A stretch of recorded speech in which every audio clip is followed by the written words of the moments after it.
Getting out of one of these relationships can feel like mortal combat. You can feel ruined by the entire experience and have lost your faith in humanity, love, and empathy. You may feel jaded and ask yourself, why should I be nice to anyone? I get it. Anyone who's been through it gets it. So, one thing we always learn is that communication is supposed to be a great relationship tool. Well, once we've been through a narcissistic relationship, in some ways, we stop seeing the value of communication. And let's take that on. So, listen, any of you who have read a book on healthy relationships or having a relationship or marriage, any book on relationships that you read, any couples therapist that you talk to, anything even beyond intimate relationships will always focus on communication. And not just the words, but also self-awareness, listening, tone. Communication is not just the actual words we say, but how we say them. In healthy relationships, we're always tweaking this, and we make mistakes. And healthy relationships can tolerate those mistakes, and we clean it up, and then we get it right. And the communication game in relationships has gotten much more complex with texting and DMing and emailing, and written words feel different and are a different way to communicate than spoken words, and then forget about it. I'm not even touching emojis. But with two healthy people, communication is everything. And like anything, sometimes communication needs calibration. And with two healthy people, paying attention to communication does work. Then there is the narcissistic relationship.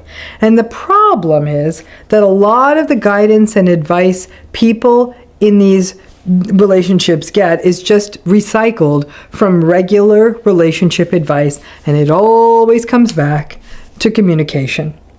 And many times, you as the person who may keep trying to make it better and can't, you may actually be the one who is told to keep communicating, and maybe you're the problem, and the problem is that you're not communicating well enough, right? Because we always bring it down to communication. All of us pick up a lot of bad habits in every narcissistic relationship we've ever been in. And most of these bad habits, or many of these bad habits, are bad communication habits. We learn not to share. We learn not to share our feelings.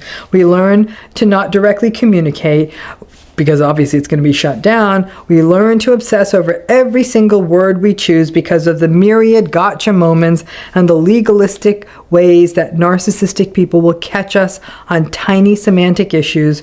We hold back from sharing things because it will be too exhausting to deal with the aftermath. We find roundabout ways to ask for things so we can get things done, or so they aren't offended. We also have to turn ourselves off from listening to everything, or we would end up walking around devastated all the time. And we have to learn to sort through their word salad for the bits and pieces that we need to get an answer to a question. We gray rock to avoid saying the wrong thing or to avoid giving them supply. We have to learn to think tactically about what we do or say. In these relationships, we are basically cut off from healthy speaking, healthy listening, basically any healthy form of communication. And sadly, some people find that after being in a narcissistic relationship, they find it difficult to even talk with any other people. Some folks who have been through narcissistic relationships may find that they sort of over-talk when they finally have the opportunity to be with healthy people, because it has been such a long time since they've been in a space where they've heard. Others find, who's been through narcissistic relationships, find that they've become very inhibited when they talk to other people. And even others find that they're almost out of practice in talking with people and feel deeply socially awkward when they are with regular folks in regular conversation. By the time we either get it or understand what narcissism is, or leave one of these relationships, by that time, our communication skills are a mess. The idea of being straightforward is gone for us. We learn to play these chess moves to get basic things. And so even we will see that we are convoluted in how we are trying to get things across. Our trust plummets, so it can be hard to hear things that people are saying to us at face value. We may move forward into other relationships where we might actually end up being criticized for not being more open in our communication or for not being willing to share our feelings. We may simply find it difficult to ask for or say things directly, which is actually bad communication. I've known people who've been through narcissistic relationships who are so destabilized by what has happened in the narcissistic relationship that sort of going forward, they have this sort of compulsive drive to want to write things down just so they can maintain a train of thought. Or you may not even trust your own recollections of conversations, so you may find yourself also fumbling. I can't count how many times that survivors have showed up to my live Q&A events and they're apologetic because they say, "Oh, I feel so bad. I'm so sorry. I can't express myself clearly." Communication for people who've been through narcissistic relationships feels like it doesn't work because it didn't work in those relationships. In narcissistic family systems, you learn that communication was based in fear, in hierarchies, and that some voices in the family mattered and then others didn't. And that one person's word is law and no other opinions matter. That people talk over each other and interrupt each other. In narcissistic workplaces, people make assumptions. They put words in your mouth. They don't listen. Similar patterns are also observed in narcissistic friendships. So if you were to bring healthier communication into these systems, it would basically go nowhere fast. You actually get sort of acculturated or indoctrinated into the idea that trying to communicate in a healthy manner sort of puts you in harm's way. So it can take a minute to slowly come back into it. It's as though healthy communication is a language of its own that we need to relearn, or maybe even learn for the first time. But it can really absolutely take a minute to get there. And being told that the thing that we try, the way we try to talk genuinely, tried with a family member or partner or at work or a friend, is what actually can work with a healthy with a healthy person, can require its own leap of faith. The mistake that so much of the guidance on communication makes is that it doesn't couch it in a fundamental truth. Communication only works with two healthy, self-aware, well-regulated, non-antagonistic people. That's it. Otherwise, it's worthless, like having just one shoe when you need two.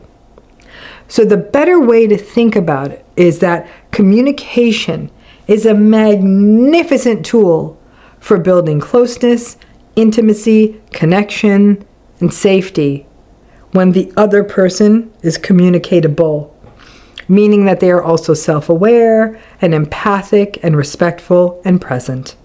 And in the absence of that, it's just one more piece of advice that shames people in these relationships. It can take a minute to trust that communication can work and to have faith in it. And it can also take another minute to get your skills back, both on the giving and receiving side of communication. When communication works, it works.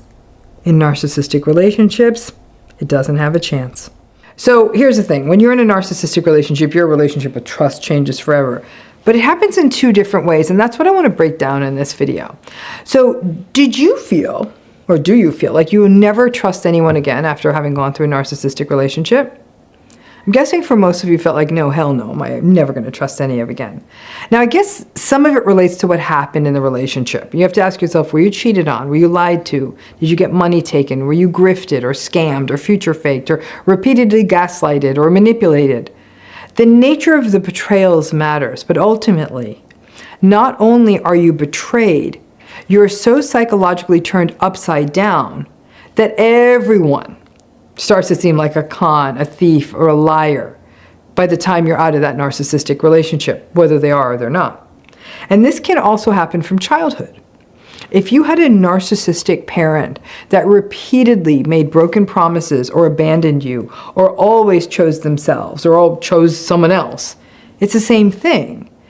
You just feel like you can't trust people. If you got ripped off or scammed by a business partner or a colleague, same thing. You just don't feel like you can trust anyone. And the mistrust that comes out of being in a narcissistic relationship is different than other kinds of mistrust because it goes so deep in these relationships. Not only are you betrayed when you're in a narcissistic relationship, but you're also told that the betrayal is somehow your fault. So you stop trusting pretty much most people in the basic ways. You go into a relationship, you believe people from that point on are going to lie to you or do a bait and switch or break promises. And then you also stop trusting the decency of all human beings. You start to believe at some level that people are harmful and threatening. You pull back from spending time with them. And that goes far deeper than just thinking that a new partner is going to cheat on you. So the lack of trust that comes out of a narcissistic relationship can generalize to all relationships. When people come out of narcissistic relationships, they will find that they cannot trust anyone. And I'm sure a lot of you had that experience. You don't trust the plumber, or you don't trust that your cousin who says you'll pick you up from the airport, or you don't trust that the package that you ordered will come in one piece. You just start losing trust in everything and everyone, and that is an incredibly exhausting way to live. But then there is the far more pernicious and awful loss of trust, a different kind of loss of trust. And this is to me is worse than not trusting other people. You stop trusting yourself. People who come out of narcissistic relationships or people who are still in them still wonder, was it me? Was there more that I could have done? Am I the one who's narcissistic? You might wonder if you're a decent human being. If you are all the things that the narcissistic people said that you are. Am I bad? Am I dumb? Am I lazy, incompetent, mean? You know the laundry list of things you say about yourself, and you believe them. You stop trusting your judgment, especially if you've been in more than one narcissistic relationship. Or if you've been a situation that other people saw kind of clearly as being toxic. You may think, ugh, I have no decision-making ability. I don't know how to pick them. I saw the signs and I didn't leave, or I went back. I can't trust myself. You don't trust yourself after years of being told by someone or multiple someones that you're wrong about everything. You may find yourself doubting where you put the keys, or if you pack the sunscreen, or if you put the letter in the mailbox. And you may waste lots of time in a life going back and double checking everything or asking for reassurance because you don't trust yourself. You don't trust that you remember things properly or that you did them the right way. You replay the relationship, the narcissistic relationship. And hell, even not narcissistic relationship. And you'll replay them and say, did I do the right thing? Did I say the right thing? Was I weird? And it all ends up being a double-teamed trust mess because you stop trusting other people and you stop trusting yourself. So it makes it feel impossible that you'd be able to get into new relationships, collaborate, build partnerships, or even rely on people to do small things for you. You doubt your judgment. You hold back. And listen, I get it. After enduring the mess or even the horrors of a narcissistic relationship, it's very easy to stop trusting your capacity to make a good decision or honor the signs, and to start viewing, and then you start viewing everyone as a threat or a harm or a grifter or someone who's on the make. It's easier to not trust than to take the risk of having to go through all of that again. But you are also wise enough to know that that's not a life to live like that, and that in order to have people in your life, you're going to have to make some leaps of faith. So what do you do when you're caught in this trust mess? Number one, as you figure out what narcissism is and go into new relationships, take your time. You remember my 12-month reminder when you get out of a new old relationship before you get into a new one. You need time to learn to trust others, but you got to start with yourself first. And that means taking some time with yourself, learning to trust yourself again. It means starting small, making small decisions and seeing how they turn out, and then leveling up. But it takes time, and the destruction of trust that happens in a narcissistic relationship can take a long time to rebuild. Give it the time. Don't feel like you need to rush back into relationships and prove that you can trust people again and trust big. Move slowly. Second, practice trust with people you already know and kind of trust. I hope that each of you has at least one person in your life who has not fundamentally betrayed your trust. Practice experiencing trust with that person, enlisting them to help you and seeing that they do. Trusting your judgment about having this person in your life as well. Even this won't be easy, but start small here, just like you did with yourself. Third, don't overgeneralize, as hard as it is to do that or not do that. It's easy to overgeneralize from one instance back into all this idea that all people are bad and threatening after your narcissistic relationship. And even after your narcissistic relationship, people will break your trust again, and you will make some bad choices. That's life. But one mistrustful thing that might happen with a person who's only done that once, or one breach of trust, doesn't mean that's how it always is everywhere. Learn from those things, take a look at what happened, and integrate that information. Maybe you won't trust that person again who breached your trust once. But don't leap right into this idea that this is everybody. Number 4, learn from these breaches of trust that continue to happen. Like I said, you're never going to live in a world where everyone's going to do right by you. So let's say, for example, you relied on someone to do something and they didn't do it. Break it down. Where did it happen? Catch yourself if you blame yourself. But give a long critical look at what went wrong. Figure out what can be fixed and how you go back into trusting that person, if you do. Number 5, though, is recognize that your relationship with trust may have changed in a permanent way. It may be that you now trust differently. Maybe you just do hold a little more suspiciousness.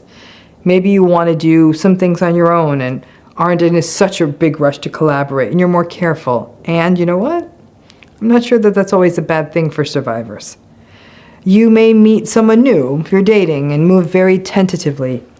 And if they complain or are concerned that you're too tentative, you can be honest with them that trust takes a minute for you. And if they push it or push back, heed that as the red flag that it is and step back. I can say personally, as a survivor of narcissistic relationships, trust is a real problem for me. I don't trust. And it probably means my career has been held back a little. I don't trust collaborators as a rule, that relationships are very difficult for me, and I have a very, very, very tight circle of friends, and I don't go out of it. I'm also overly suspicious of new opportunities, and I never answer a phone number I don't recognize. I know it's self-protective. There's been so much hurt, so many breaches of trust, and so much disappointment I've had.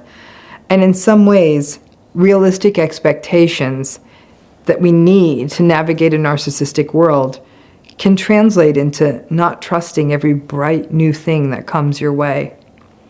At some level, I have to accept that as who I am, or who I've become, I guess, and what has happened to me. And instead of fighting it and trying to say, no, I'm going to be wide and open and accepting and trusting of everyone, in essence, going against my nature, I have learned, as many of my clients have learned, is that trust is a door that's ajar. It's not closed, shut, and locked, but it's also not cast wide open. Perhaps that trust door is open just enough so that you can peer out, check out the situation, feel the weather, get the facts, do your due diligence, be discerning, and then and only then you may crack the door open a little more each day. Will it ever be completely wide open? Probably not. But I'm confident that by being patient with yourself and taking the time you need, you can let in enough light through that door to slowly step into new situations and people, but tentatively and carefully, almost like a cat that's walking on an unfamiliar surface. Listen, my point of view is that if you survive the breach of trust, or breaches, many breaches of trust that have happened in your past narcissistic relationships, you've definitely learned one thing for sure. That even if it happens again, it would suck to have your trust betrayed by someone new again. It'll sting. It'll feel like breaking a leg in the same place twice. But you also learned that you did have what it took, that somehow you got to the other side. And yeah, maybe you'll open the door a little less next time, but resilience means that we do crack open that door. And even if it happens again and someone breaches your trust, you know that you've got what it takes, painful as it is, to get to the other side. This question, am I going to lose all of my empathy, is something that has come up with so many survivors that I've talked with, worked with, and heard from. Think about it, and many of you understand this after being so hurt, so burned, and especially if after surviving one narcissistic person like this, or growing up with someone like this, you encounter another and another. Many people are afraid that they will lose their empathy. There is also the more heart-rending question of, what is the point of having empathy? You're going to get played, you're going to get taken advantage of. It's my empathy that got me into this damn mess in the first place. So let's take this apart in a few ways. Let's start by talking about people who are still currently in a narcissistic relationship. You may still be in it because you can't get out, or you're just beginning to think about getting out, but you're scared, or you don't know what to do, or maybe you don't want to get out, and all of these are normal patterns. Remember, probably about a half of people stay in these situations, so it's a normal circumstance. Please don't judge yourself. My goal is to give you the workarounds. These are rough relationships, right? Day in and day out of getting no empathy from another person, and the usual menu of manipulation, gaslighting, invalidation, entitlement, rage, with some passive aggression for dessert. Day after day, you try whatever you can. You try firewalling and gray rocking. You try not taking the bait. But to do that over time, day after day, week after week, year after year, it can mean that you start to feel robotic. The human you, the empathic you want to engage. You want them to understand. You want to be passionate. But the wiser you knows it won't work if you do that. So the robotic you sets in. The problem is that it can be a little difficult to turn off the robotic you, even when you're with other people, not with the narcissist, but when you're with nice people. A lot of this comes down to how central or time-consuming the narcissistic person is in your life. For example, if it's a partner or spouse or someone you work closely with or a friend you see every day, it may be a very primary central social interaction for you. And as a result, it may start leaving you feeling numb in all of your social interactions. And little by little, you may feel like you're not being sufficiently empathic with anyone. It's as though empathy is a muscle, and you never get to use it very much because you're always living in a gray rock, gray scale kind of a world. You have to be like that, right? With the narcissistic people around you. And emotion and empathy can feel dangerous, and that they're going to make you vulnerable. It's really hard to jump between being a robot and a warm person. And from a survival perspective, sadly, if you're chronically having to defend against the narcissist, the robot often wins. Then there is the aftermath. After you get out of a narcissistic relationship, as we have broken down in other videos, getting out of one of these relationships can feel like mortal combat. You can feel ruined by the entire experience and have lost your faith in humanity, love, and empathy. You may feel jaded and ask yourself, why should I be nice to anyone? I get it. Anyone who's been through it gets it. And then people get scared and wonder, maybe I'm no longer empathic. Oh no, if I'm not that empathic, maybe that means I'm the narcissist now. And people really go down that rabbit hole. It doesn't work that way. Interestingly, we do know that in the aftermath of trauma, people may actually experience a bit of a flattening of their emotion, a sort of emotional numbness. That's not necessarily a loss of empathy. It's almost like a sort of a disconnect from the emotion, and that disconnect almost serves a protective function in the fallout of trauma. But obviously, it's not a healthy or viable long-term strategy, and it's something that would need to be addressed in trauma therapy if that was the case. But the fact is, empathy doesn't just disappear. If you've got it, you've got it. But I think of it as a bunch of stuff in a very messy closet. If you really had to go full robot, because you're in such a narcissistic world, your empathy wasn't getting appreciated. So it's like it got buried under some stuff. And now you don't even know how to wear the empathy now that you've dug it out of that messy closet, right? Your empathy is there. In fact, survivors of narcissistic abuse retain that empathy in remarkable ways, despite all that they've been through, and really test it.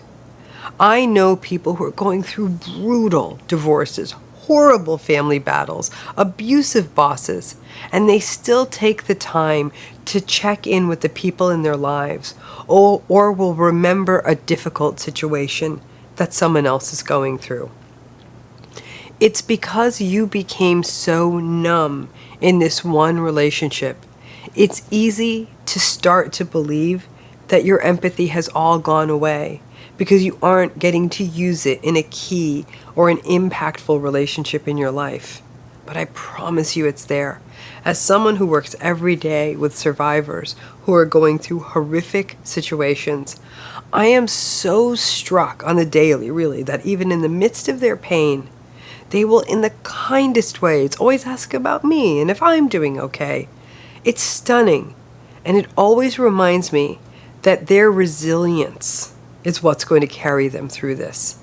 Their empathy, despite all they're coming up against with narcissistic abuse, is a flame that cannot be extinguished, and frankly, it's a privilege to be able to witness it. It can be very challenging to go back and forth from having a loving, empathic moment with someone and then quickly having to pivot and start gray rocking with the narcissist in your life. Most of us get whiplash from switching. So some people find that if they are in a particularly difficult narcissistic relationship, that they will have difficulty being emotionally and empathically available across the board. So they find themselves just getting more and more numb.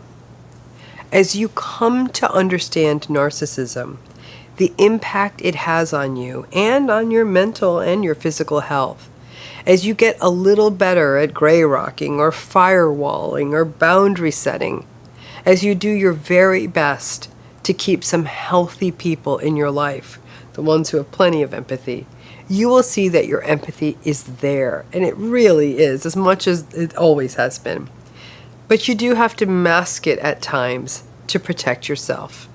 The more time you have to spend each day with exposure to narcissistic abuse, the harder it is to be as emotionally open with that empathy, because you don't get to practice it, and it doesn't always feel safe. But again, I want to reassure you, you don't lose it.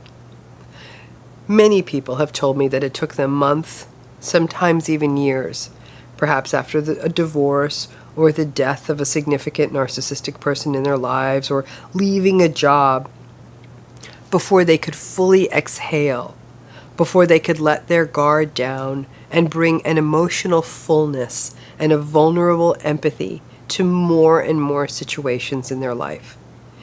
Frankly, it makes sense to be self-protective after you are emotionally and psychologically wounded.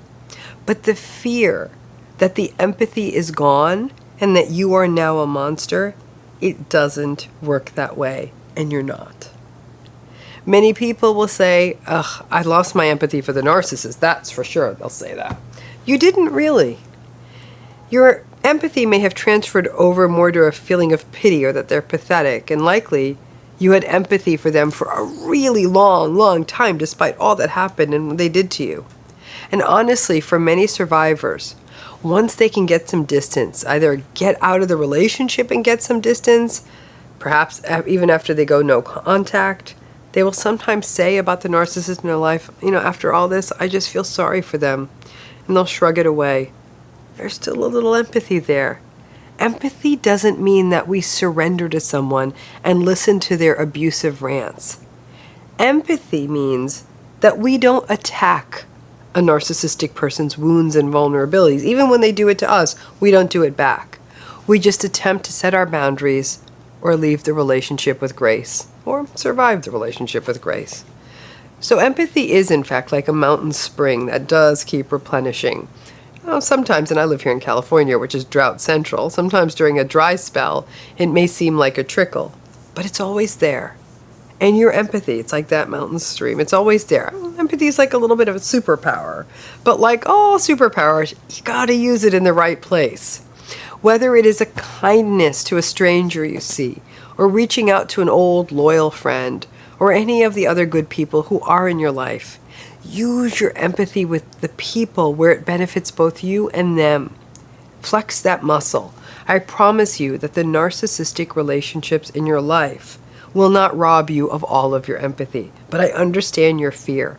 And if you have to take on these battles every single day, it can feel like there's very little empathy left. But trust me, like that mountain spring, it's there. So it's not a good feeling, right? But you get it and you're like, okay, I saw it in this person and that person and that person. But do you feel that now that you really kind of understand narcissism, that you feel like you're seeing it in more and more people, situations, news stories? And does that give you pause? May make you wonder, like, come on, everybody can't be narcissistic, so maybe it's a me thing. So let's take on this issue, because it's a big one. It's one I'm hearing from more and more folks. Once you really understand what narcissism is as a personality style, and you start seeing it as a pattern, you may start noticing the behavioral pattern or the attitudinal pattern in other people. Folks that you may have been giving a free pass to. He's just a big talker. They don't mean it. Or she had a rough start. Or it's been a tough year for them. That now, in fact, you're seeing it more clearly. And you become aware that actually, that perhaps you came into awareness of narcissism because of one primary relationship that was causing a lot of pain and heartache for you. And then once you got it, really got it, you actually started seeing it in other people that weren't even like, you weren't even taking as much notice of their behaviors. And instead of that feeling like a sense of tremendous liberation, yeah, great, I get it, I see it now, I can honor what I'm seeing and step away. Instead, many folks will say, it can't be all of these people. Maybe I was the problem all along. It's really arrogant of me to think this. So what's the truth? Here's the thing. It's very rare for a person to have just one toxic or narcissistic person in their lives. It tends to be a bit of a clustering effect. And this is really pronounced if it started for you in childhood. There are many issues that come out of growing up in a narcissistic family, but most pointedly, one of the worst issues is that coming from or growing up in a narcissistic family means that you get acculturated to narcissism. You become assimilated to it. Invalidation, gaslighting, manipulation, all of it almost goes unnoticed.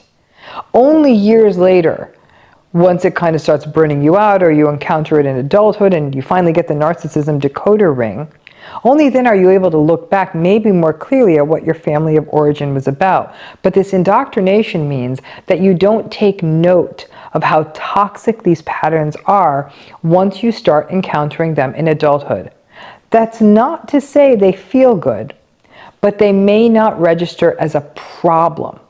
Selfishness and entitlement might almost feel expected. So when people behave like this, you may not like it, but you may not even notice it. And it may be simply taken as, well, this is how people are. Throw some trauma bonding in there, and the familiar toxic or narcissistic patterns get justified, and the old patterns of being what the other person needs you to be so you can get your attachment needs met ends up in a not very good place. As a result, many unhealthy people may pile up in your life. And then, as you start to learn about narcissism, and especially if you're able to distance from or end relationships with the most problematic narcissistic people in your life, you may find that you have unearthed more unhealthy people, but that they may have gone unnoticed for a while in your life. You may have also become quite savvy at picking out the pattern in brand new people in your life. But some of those old patterns, like self-doubt and self-blame, they don't fade easily. So even as your intuition and knowledge are picking up these unhealthy patterns, you may wonder if it's you and whether that your sensitivity is too strong. Survivors of narcissistic abuse often remain concerned about their issues with trust. Narcissistic relationships are about betrayal. So as a result, trust gets eroded, and it's really difficult to build it in new relationships. So as time goes on and you're having more and more difficulty trusting people, you may wonder if you're taking note of different people's behavioral patterns as being narcissistic is actually more about your issues with trust than about an actual issue with their behavior. Probably not. Let's start with the issue that the proliferation of narcissism out there is not a small number of folks. And remember, I can't put too fine a point on this. I am not talking about narcissistic personality disorder. Not. I am talking about people with a sufficient presence of narcissistic traits for their behavior to be a problem. I don't know. Who knows if they meet criteria for the personality disorder? It doesn't matter. My spitball on the number is probably around 20% of folks, maybe a little bit higher in major metropolitan areas like LA or New York or London. But that's 1 in 5. 1 in 5 people. Take account of the number of people you know in your life and divide by 5. You know 20 people, 4 of them may have some really difficult, jagged personalities. And as I think on this, I'm thinking of the people I have the most contact with. A quick straw poll of 10 people I know. I hit 2.5. I'm on the fence about one of them. Give it a try and you're going to see that number of 1 in 5 people who have significant presence of narcissistic personality traits and behaviors. It's about right? Now, just as we justify patterns in our narcissistic relationships, convincing ourselves that maybe we are being too critical by thinking about the potential narcissism of people we know or are meeting, maybe that's too judgy. That can mean that we keep sticking around people who aren't good for us until we're convinced. I liken it to one of those haunted houses where you may step up to the scary thing until it makes a noise and then you shriek and jump back. Maybe that's what it is. Maybe we need to stick around long enough for the scary thing to happen. It's not good for us though, right? Someone like me, I tend to overcorrect. I think and deal with narcissism too much in my professional life. So if I experience any of that entitled posturing, non-self-aware, arrogant, snobby stuff, I tend to cut bait pretty fast. That may not be for everyone, but before you talk yourself out of something you're aware and you see the patterns, or wait to see if it was what you actually thought it was, and by actually testing it out or getting scared by it, remember that might mean that you're still gaslighting yourself. I mean, listen, folks, someone telling you, I don't know, that your favorite TV show sucks when you meet them at a party, or someone who says that they have a different political party affiliation than you, or someone that yammers on about their expensive car all night, even those things may be annoying or they may be off-putting, it doesn't necessarily mean that they're narcissistic. You have to watch someone rather carefully and for a minute to genuinely determine how unhealthy their patterns are in the long term. For example, are they listening to you or anyone else? Do you notice a tone of contempt or dismissiveness in their voice? Are they uncomfortable when the conversation's not about them? Are they snobby? I mean, snobbishness in and of itself may not be narcissism, but let me tell you this, I'm always willing to take the bet on that. I abhor snobbishness, and it is one of those patterns that almost always seems to have narcissism behind it. But those things, those questions to ask yourself when you meet someone, you can learn some of that stuff pretty early on. And remember, narcissism is about process more than it's about content. How the person is rather than exactly what they say. Sometimes that expensive car talking person is just like a little kid who's talking about a new Lego set. But that person may also be willing to hear other people's thoughts and feelings, may not judge other people for not being as car focused as them. They may just be excited about their new car. We tend to get lost in the low-hanging fruit of what people talk about instead of focusing on how they talk about it. So be judicious with this word narcissism. It's overused, so it's losing its meaning. Don't get caught up in trying to find all the narcissistic people in your midst, or trying to figure out if someone is indeed narcissistic 10 minutes after meeting them. But instead focus on whether their behavior feels uncomfortable and invalidating. And if it does, that should be enough of a reason to at least step back, step away, slow down, or get out. So don't doubt yourself. If you are new to the, oh damn, I just recognized my blank is a narcissistic person, and now I'm noticing it in lots of other people, you may just be in the midst of the acute cleanup phase. The best way to figure out if someone's behavior patterns are unhealthy is to take it slow. Pay attention to the how and not just the what. Pay attention to your body. And then you don't need to do an about face and march out if you think someone's narcissistic, but you can slowly disengage. You can watch them from a distance, and recognizing that honoring these new signals within yourself may be a new experience for you. Pay attention. The best way to avoid bringing more narcissistic people into your life, or to make the existing narcissistic abuse you are experiencing worse, is to nip it in the bud whenever possible. And maybe these folks are not fully narcissistic per se, but rather there are patterns here that have been a problem in the past in other relationships. You really have to ask yourself, do you really want to do this again? So yeah, it kind of doesn't feel good to feel like, oh, I'm seeing this more and more. The tendency of a lot of folks is to wonder, is this me? Probably not you. It's a little bit more common than a lot of us dreamed. And there's, again, you don't have to do the about face. You can slow it down, pay attention. But as the signs pile up, by taking it slow, hopefully you haven't engaged so much that when you do step away, there's minimal muss and fuss. Thanks again.